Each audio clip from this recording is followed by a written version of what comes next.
Hace pocos días, observando de nuevo la película de Leonardo Fabio, Sinfonía de un Sentimiento, referida a Perón, a Juan Domingo Perón, pensaba en derredor de las responsabilidades. Por un lado, una obra muy recomendable, como tantos otros libros. Hay un informe sobre el ciclo peronista de Juan José Hernández Arregui que creo que hay que recuperar y volver a poner sobre la mesa para entender por qué el volumen es tan importante y por qué calza profundamente en el corazón del pueblo argentino esa identidad durante tantas décadas. Pero veía las responsabilidades desde otra perspectiva. Cuando se forma la Unión Democrática, los segmentos que concurren sobre la misma tienen un discurso que sostiene el perfil de cada uno de los protagonistas, pero al mismo tiempo observa la construcción de una elaboración política nítidamente antagónica con el movimiento popular. Cuando aparece Sproul Braden y orienta ese espacio, uno puede inferir, si sigue una historia que desconoce, que se va a resquebrajar, porque el apoyo que ostensiblemente liberales y conservadores, canalizados en distintas fuerzas, le brindan al embajador norteamericano, no debería ser el que observan aquellas fuerzas que se presentan como de izquierda y de centroizquierda.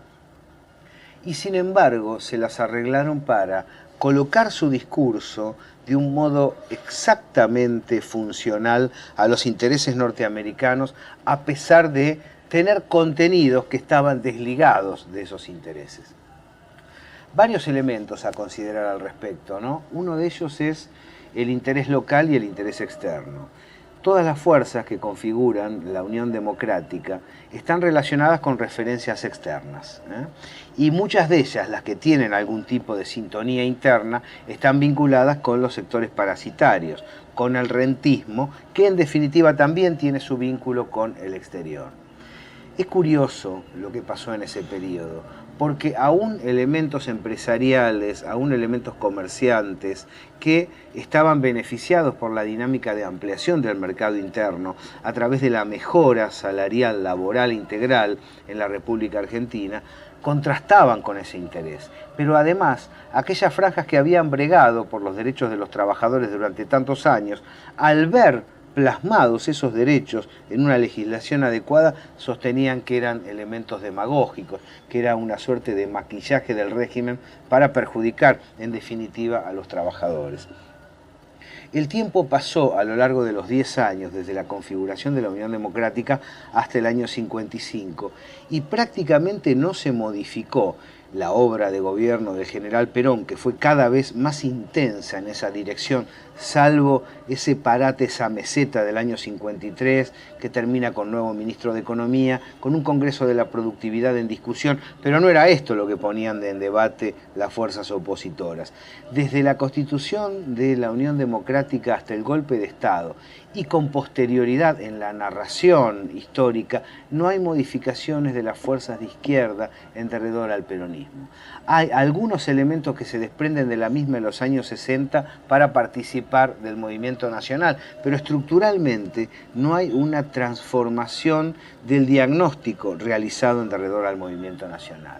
Esto nos lleva a pensar lo difícil que es estar atado a elementos externos y por qué muchas veces cuando Perón habla de la tercera posición, en detrimento de las acciones del Imperio norteamericano, pero también de la creciente Unión Soviética, aun cuando el ideario interno de la Unión Soviética resultara asequible para los trabajadores a nivel planetario, estaba diciendo cosas correctas y junto con esa tercera posición lanza la posibilidad de la Unión Latinoamericana. Hay acuerdos bilaterales con Ecuador, con Bolivia, con Chile, hay una presencia de Ibáñez del Campo en la Argentina y una mano tendida a Brasil, que antes y después fue hipótesis de conflicto de la Argentina disparatadamente, y sin embargo Perón intentó enlazar para la unidad continental. Es decir, una potencia tercerista en un plano internacional en el cual no dependía de ninguna de las potencias hegemónicas. Esto fue combatido, me parece razonable, por los sectores conservadores que están atados a la potencia capitalista, pero también fue combatido por aquellos que tenían intereses, al menos verbalmente conjugados, con lo del proletariado argentino.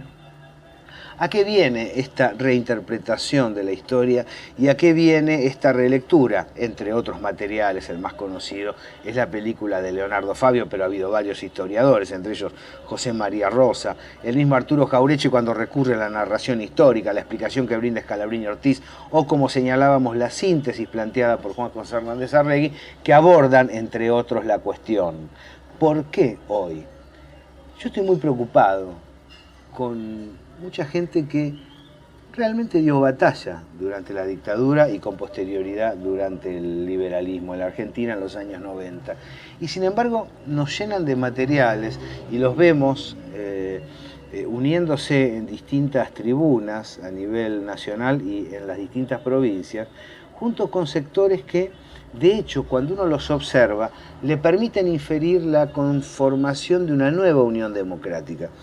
Esto es riesgoso, la descripción verbal puede ser preocupante. Usted sabe, a todo lo que a algún sector no le gusta le termina diciendo autoritario, fascista, o tomando el rastro histórico de lo que fue y no debería volver a ser. A veces se ha exagerado con el concepto de Unión Democrática para calificar algunas franjas políticas en la Argentina.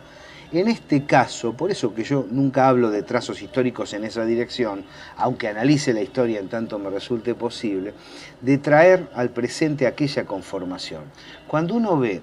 a la sociedad rural argentina y a su adlate rentista, a partir de la última década, Federación Agraria Argentina, entre otros elementos patronales, cuando uno ve a sectores de comerciantes que han estado históricamente en contra del movimiento nacional, coaligarse con la Central de Trabajadores Argentinos que lidera Pablo Micheli y alguien muy histórico para el movimiento obrero argentino como es Víctor de Genaro, cuando uno observa las corrientes de izquierda y cuando uno visualiza a gente que ha estado inclusive en este gobierno, como los amigos de Patria Libre, formar parte de ese esquema, entre otros sectores,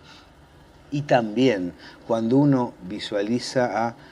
presuntos peronistas ortodoxos que dicen esto no es peronismo y por lo tanto nos oponemos y trabajamos junto con estas franjas o los que aparezcan para deteriorar este camino, uno se encuentra con que aquella Unión Democrática, con esa determinación de base de coaligar lo diverso para hostigar al movimiento nacional, que no es otra cosa que el crecimiento argentino, que no es otra cosa que la unidad del continente latinoamericano, sobre todo de la zona sur de su continente,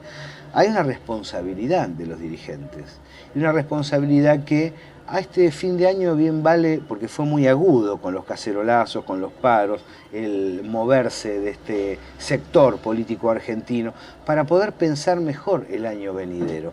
Reflexionar mejor en derredor del año venidero va a permitir asumir responsabilidades y tratar de entender a dónde está parado cada uno de los argentinos. Esto ya pasó y está volviendo a pasar.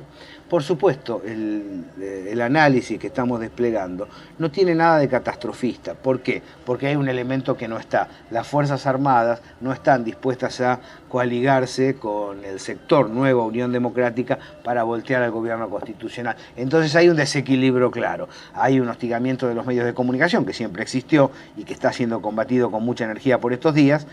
pero no hay un ejército listo para avanzar sobre la democracia. Ahora bien, esos dirigentes de la Central de Trabajadores Argentinos, que hacen una serie de planteos adecuados, vinculados con el salario, vinculados con las condiciones, vinculados con los derechos sociales, esos dirigentes de la izquierda argentina o de la izquierda centro-izquierda, izquierda nacional en nuestro país, que plantean sus visiones interesantes relacionadas con el interés social, pero lo hacen desde la tribuna oligárquica, no van a asumir una responsabilidad intensa en derredor al camino que estamos transitando, porque hace falta que existan dentro del movimiento nacional voces que debatan, voces críticas, voces que lleven adelante una posición diferenciada de lo que sería la vertebración oficial integral y le permitan crecer a través del diálogo. Ahora, ponerse en la vereda oligárquica ya terminó en el golpe del 55. ¿Por qué intentar repetir esa historia? ¿Por qué cada vez que lo mundano, lo irregular, lo dispar que genera el movimiento popular logra liberar la nación, se oponen estos sectores, puesto que no es perfecto, que no es justo programáticamente dentro de los esquemas que estaban previendo. ¿Por qué razón le exigimos perfección al movimiento nacional y al gobierno argentino y no se le exigimos a la sociedad rural argentina? ¿Por qué razón se marchó en la Unión Democrática en contra del coronel Perón originalmente y a favor del golpe de Estado del 55, 10 años después, y no se pudo observar la política social del gobierno peronista, la determinación de soberanía, de libertad y de desarrollo con justicia social? ¿Y por qué razón hoy no se observan los elementos positivos que ha generado este gobierno y se marca que se puede estar en una tribuna con aquellos que son responsables del vaciamiento nacional de los últimos 30 años, mientras se ejerce una crítica presuntamente por izquierda de nuestro gobierno? Vale pensarlo con vistas al año venidero. Gracias por acompañarnos siempre aquí en La Señal.